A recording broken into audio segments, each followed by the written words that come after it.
বাংলাদেশে এখনো কিছু কুলাঙ্গারকে পাওয়া যায় যারা উলামায়ে কেরামের বিরোধিতা করে, আলেম উলামাদেরকে পছন্দ করে না, এখনো জঙ্গি ট্যাগ লাগায়, আরও বিভিন্ন ধরনের ট্যাগ লাগায়। তাদেরকে সবসময় একটা কথা আমার বলতে ইচ্ছা করে যে বেহায়া বেলাজা, যে আলেমদের বিরোধিতা করিস, আলেমদেরকে জেলে ঢুকাস, আলেমদেরকে জঙ্গি ট্যাগ দিস, সেই আলেমদের কাছেই আবার কেন আসিস? তোর বাপ মারা গেলে, মা মারা গেলে, তোর সন্তানের কিছু হইলে কেন আলেমদের কাছে যাস? সে যে ঘরানারই আলেম হোক, সে তো একজন আলেম, তার কাছে কেন যাস? শরম করে না? শরম করে না? বেহায়া বেলাজা কোথাকার! এই মোল্লারে ছাড়া তো বাঁচিস না। কিছুদিন আগে একটা গজল শুনছিলাম, এই মোল্লারে ছাড়া তোরে কবর দিবে না, এই মোল্লারে ছাড়া তোরে দাফন দিবে না, এই মোল্লারে ছাড়া তোরে কবর দিবে না, এই মোল্লারে ছাড়া তোরে দাফন দিবে না, এই মোল্লা ছাড়া তোর জানাজা কেহ পড়বে না, এই মোল্লারে ছাড়া তোরে কবর দিবে না, এই মোল্লারে ছাড়া তোরে দাফন দিবে না।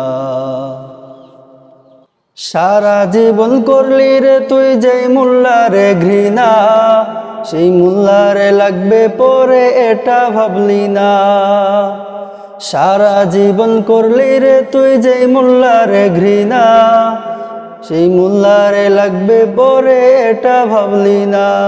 এই মোল্লা না থাকলে তোর মার বিয়ে হইতো না, এই মোল্লা না থাকলে তোর মার বিয়ে হইতো না, এই মোল্লারে ছাড়া তোরে কবর দিবে না, এই মোল্লারে ছাড়া তোরে দাফন দিবে না।